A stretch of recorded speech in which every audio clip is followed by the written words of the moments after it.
oblivion. What fucking good are they? Maybe they should stop making their robots out of fucking tinfoil. Jesus! Whoever bought these robots should really get a refund. Now here's a scene that really pisses me off to no end. I can't even fucking believe this. Okay, so Lightning and Saz are walking around when the road ends in a drop-off of like a few hundred feet. Hey Lightning, this is it! You can leap to your death and get out of this game! Yay! Oh. Just before hitting the bottom, she does that finger-snapping thing from before, which activates her science-y anti-gravity force field what's-it that lets her drift safely to the ground. Cool, right? I mean, finally, something sci-fi, something gadgety, something that kind of makes sense that soldiers would have, and I haven't seen anything like this before. It makes you float, it makes you super fast, or it slows things down to bullet time. It looks like something that's really going to be fun to play with. Just imagine all the stuff you could do with a gadget like this. I don't know, maybe leveling up various powers, or making you faster or stronger. You could use it as a shield. Build an entire game around this thing, and it's by far the coolest thing in Final Fantasy XIII. She never uses it again. No, really. After this, we never even bother with the science-y gadget thing. It's gone.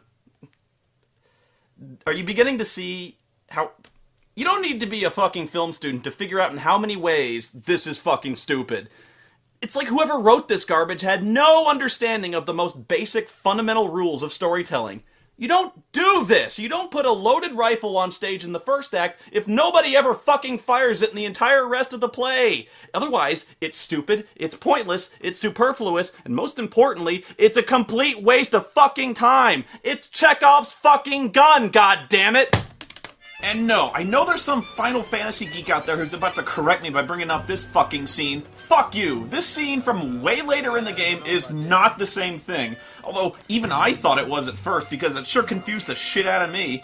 They want to jump from this height like a mile up, right? So Lightning is all, use your gravity thing, and Fang is like, oh yeah, our gravity things. Like, she knows the fuck she's talking about, even though she's been in stasis for like over a century and has no idea the fuck this thing is. And then everyone's got a gravity thing that is pulled right out of their asses. I mean, what the fuck are these things now? Where did they get them? These clearly aren't the same things Lightning used before, or, I don't know, are they? I'm so confused right now.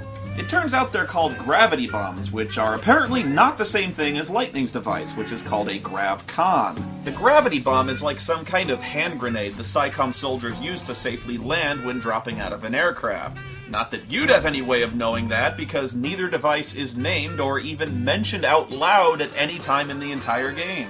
It's buried somewhere in the hundreds of data logs that nobody ever seriously reads. At least I think it is, because I couldn't find it. I had to find this out on a Final Fantasy wiki. This isn't a game, it's fucking homework! How do they even know how the gravity bombs work? They can't have ever used them before, considering this is military hardware. Like, if I just walked up to you and handed you this thing and said, oh, it's a gravity bomb, now go ahead and jump off this cliff. You know, nobody has any questions about this?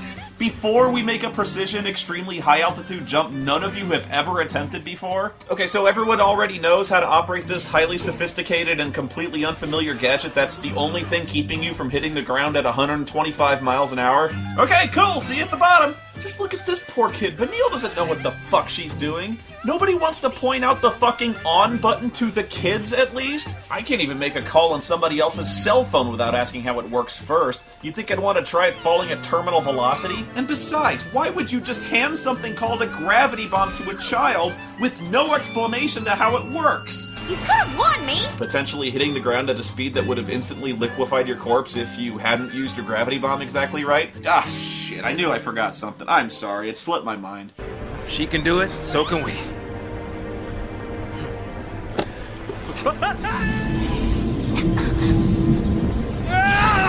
Oh, yeah, right. Fuck you! Not only is the field still inexplicably there, but he manages to hit this tiny exact same spot she did. And it's not like Lightning gave enough of a shit about this guy to leave the field on, because look how surprised she is to see him plummeting towards the ground. She barely gets out of the way. He should have hit the ground so goddamn hard there'd be nothing left but chunky salsa. We're going home together!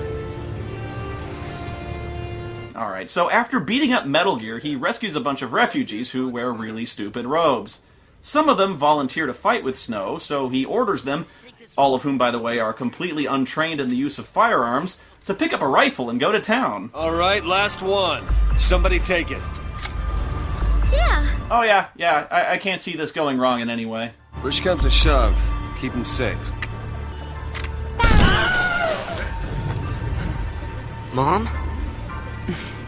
Don't worry. Great mom, just abandoning her kid in a war zone when not 20 seconds ago, Snow asked for a volunteer to stay behind and guard the other refugees. The army counterattacks with a new, even bigger Metal Gear. It's about to kill Snow when Mom here blasts it with a rocket launcher, which I'm pretty sure she didn't have before, and I have no idea where she picked it up. Suddenly, a laser blast destroys the road, gravely injuring Mom, despite her having no outward sign of injury of any kind. Another explosion hits and knocks them over the edge. They cling there desperately, but Snow can't hold on to her, and Mom falls to her death while two kids, Hope and Vanille, look on. Yeah, Snow can kill a 60-ton robot with his bare fists, but he can't lift a 120-pound woman. And then he falls to his death! Yay! Oh, come on! Boo! Foul! Wrong! The guy clearly fell at least 100 feet, likely much more than that, and he's fine. It didn't even knock the wind out of him. Oh, but the woman's dead, I suppose. I can't tell because we never see her body, even though they fell from the exact same place. Oh, I know, maybe Snow landed on her fucking corpse and she cushioned his fall. Yeah, good thing Hope didn't see that. He'd be really mad. So, you've got all these refugees left behind, and why are they wearing robes?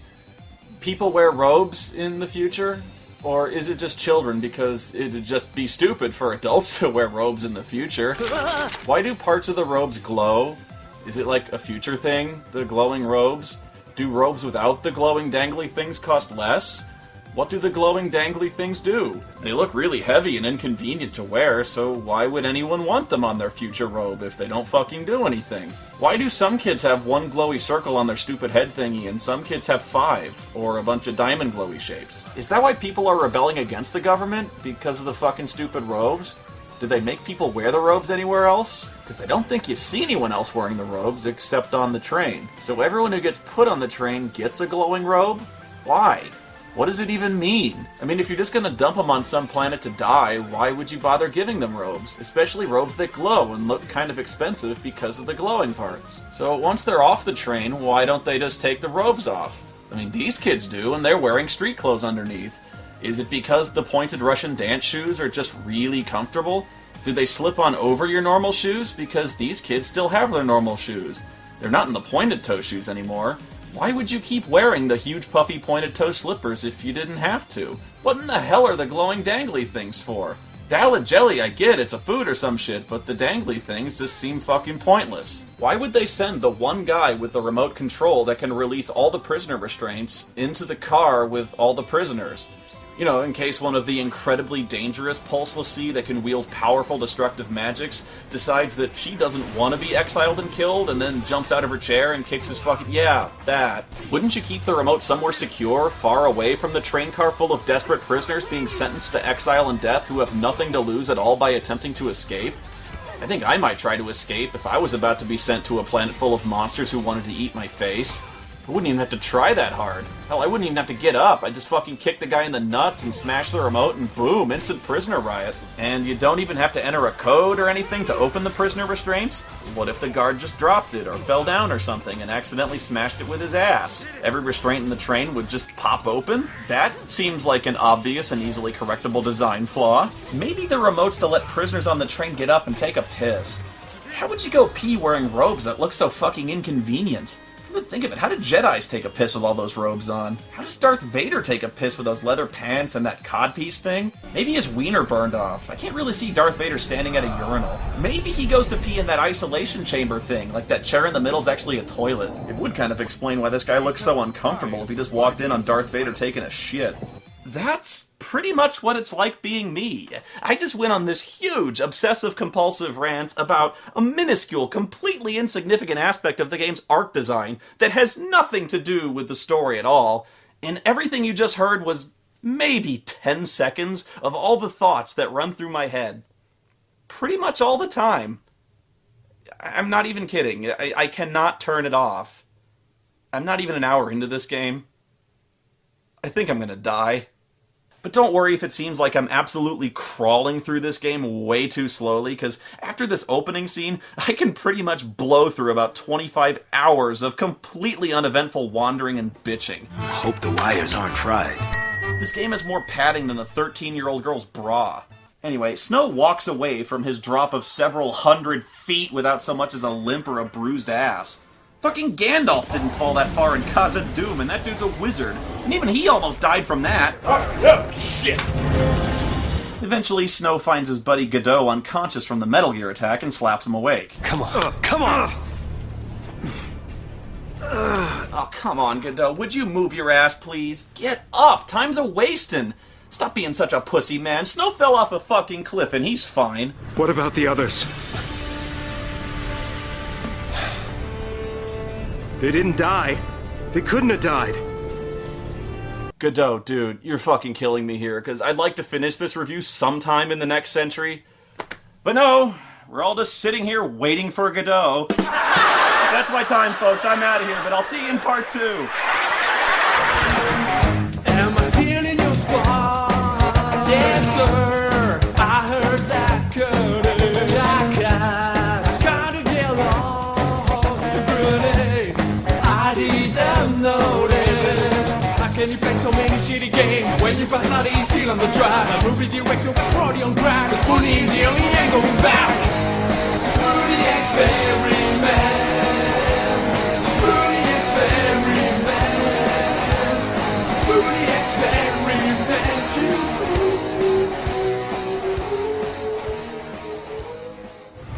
We're going home together! Come on! Everybody up!